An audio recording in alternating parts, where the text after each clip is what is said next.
Assalamualaikum warahmatullahi wabarakatuh. Para mahasiswa yang mengikuti kuliah perilaku konsumen yang berbahagia dari berbagai departemen di Institut Pertanian Bogor. Terima kasih telah memilih mata kuliah perilaku konsumen IKK 233. Perilaku konsumen mempelajari proses keputusan konsumen yang terdiri dari tahap pengenalan, kebutuhan, pencarian informasi, evaluasi alternatif, serta faktor-faktor yang memengaruhi keputusan tersebut. Juga dibahas dua faktor utama yang memengaruhi keputusan konsumen, yaitu faktor yang ada di dalam diri konsumen dan faktor yang ada di luar diri konsumen. Apa learning outcome dari mata kuliah ini? Setelah mahasiswa mengikuti mata kuliah ini, maka mahasiswa akan mampu menjelaskan teori-teori perilaku konsumen yang melandasi faktor-faktor yang memengaruhi keputusan konsumen. Yang kedua, mampu menjelaskan proses keputusan konsumen. Dan yang ketiga, mampu menganalisis penerapan teori konsumen untuk memengaruhi keputusan konsumen tersebut. Sehingga para mahasiswa dapat menerapkan ilmu perilaku konsumen ini ketika ia bekerja, berkarir di bidang bisnis, di bidang sosial untuk memengaruhi keputusan konsumen agar konsumen berperilaku sesuai dengan aturan dan norma yang berlaku. Ini adalah daftar pustaka yang akan digunakan dalam mata kuliah ini. Pustaka utama adalah yang ditulis oleh Ujang Sumarwan, Perilaku Konsumen, Teori dan Penerapannya dalam Pemasaran. Silakan membeli buku di berbagai toko online, harganya bervariasi. Dari mulai 30.000 sampai 200.000.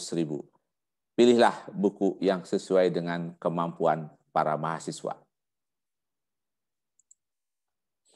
Ini adalah struktur organisasi materi.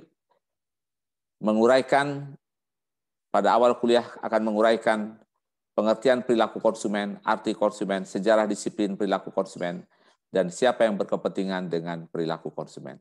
Nah, berikutnya kita akan membahas faktor-faktor individu konsumen. Apa saja? Salah satunya adalah motivasi. Yang kedua, kita akan mempelajari faktor lingkungan. Di sini ada terdiri dari beberapa faktor. Nah, salah satunya adalah bagaimana karakteristik demografi konsumen, sosial, dan ekonomi konsumen akan memengaruhi keputusan konsumen. Berikutnya, kita akan mempelajari bagaimana konsumen melakukan proses keputusan konsumen.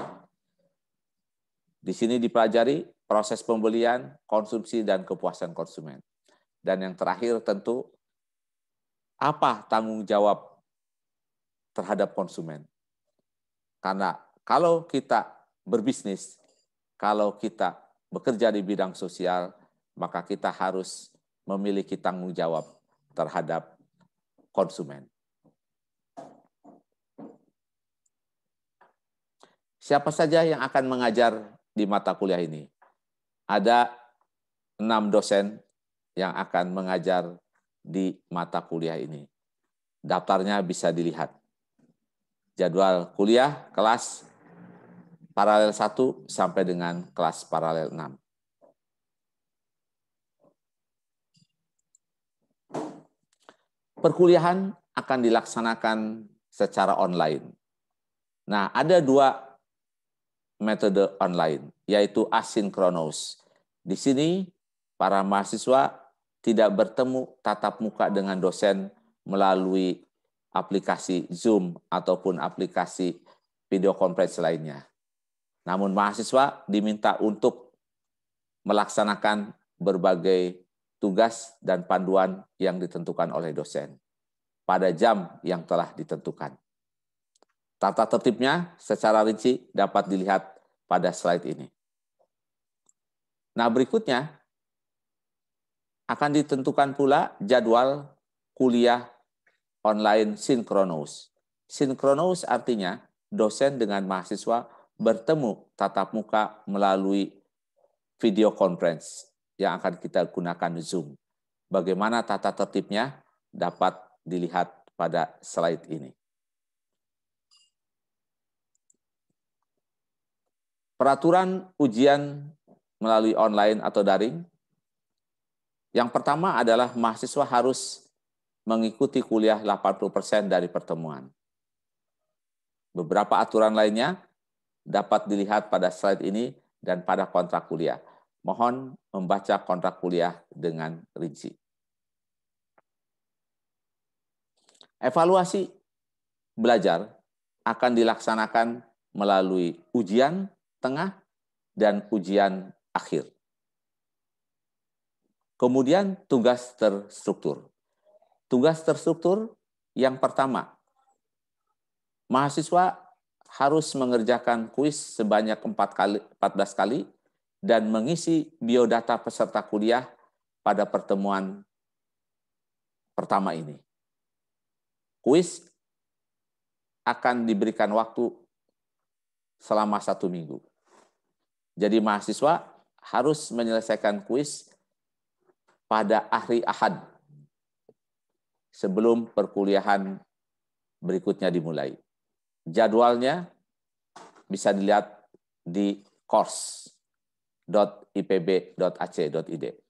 Yang kedua, mahasiswa akan melaksanakan tugas mengisi kuesioner dan mewawancarai 5 orang responden. Tugas ini adalah untuk menerapkan perilaku konsumen saat kita bekerja nanti. Salah satu aplikasi ilmu perilaku konsumen adalah mengamati perilaku konsumen melalui wawancara.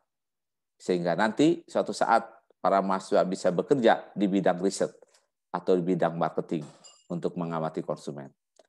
Yang berikutnya adalah presentasi kelompok pada pertemuan ke-7, ke-8, dan ke-9 berdasarkan hasil wawancara tersebut. Ketentuan tata caranya akan dijelaskan di dalam perkuliahan dan kontrak kuliah dengan rinci. Nah, yang keempat, tugas kelompok membuat video perilaku konsumen. Ini adalah keterampilan skill penerapan teori perilaku konsumen. Setiap kelompok sama kelompoknya dengan kelompok presentasi tadi akan membuat sebuah video berdurasi 2-3 menit yang temanya tentang Sustainable Development Goal, tujuan pembangunan berkelanjutan. Tata cara pembuatan video akan dijelaskan kemudian. Yang kelima, tugas individu atau kelompok pada saat dilakukan kuliah sinkronus atau asinkronus. Jadi pada saat kuliah asinkronus, misalnya, mahasiswa bisa diminta untuk mendiskusikan topik-topik perilaku konsumen. Atau pada saat kuliah sinkronus, mahasiswa secara individu maupun kelompok akan diminta oleh dosen untuk mengerjakan tugas-tugas tertentu yang harus diselesaikan di dalam jam kuliah tersebut. Nah, ini yang kita sebut dengan tugas terstruktur yang kelima, yaitu tugas individu dan kelompok pada saat kuliah. Dan yang keenam, menghadiri studium general melalui webinar via Zoom.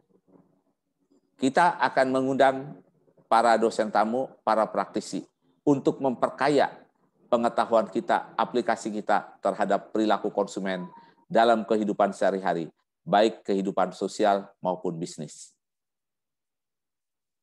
Studium general akan dilakukan setiap bulan sekali, pada bulan Februari, Maret, April, dan Mei.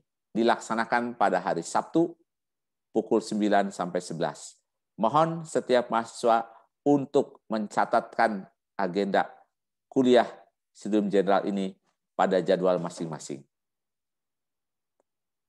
Persentase nilai dari setiap tugas dapat dilihat pada slide dan pada draft kontrak yang lebih rinci. Evaluasi berdasarkan ketentuan IPB. mutu A, AB, B, BC, C, dan D, dan E. Pembentukan kelompok dan grup. Setiap kelas akan dibagi ke dalam 3 grup, yaitu grup A, B, dan C. Setiap grup akan dibagi ke dalam 5 kelompok. Grup A terdiri dari 5 kelompok, A1, A2, A3, A4, A5. Siapa nama-nama yang ada dalam kelompok itu akan diumumkan pada minggu ketiga perkuliahan, pada saat KRSB telah masuk kuliah. Dan yang terakhir, kami mohon setiap kelas, para mahasiswa yang berminat menjadi ketua kelas untuk memberikan pesan via WA saya, nomornya tercantum pada slide tersebut. Sebutkan namanya dan nomor HP-nya. Yang berminat menjadi ketua kelas akan menjadi yang mewakili kelas untuk menandatangani kontrak. Apabila tidak ada yang berminat, maka dosen akan menunjuk salah satu perwakilan kelas. Nah, demikianlah sepintas mengenai kontrak kuliah. Mahasiswa diminta membaca semua rincian kontrak kuliah yang saya sudah upload di platform e-learning course.ipb.ac.id. Terima kasih. Assalamualaikum warahmatullahi wabarakatuh. Sukses selalu untuk semua mahasiswa yang mengikuti kuliah perilaku konsumen. Salam sehat.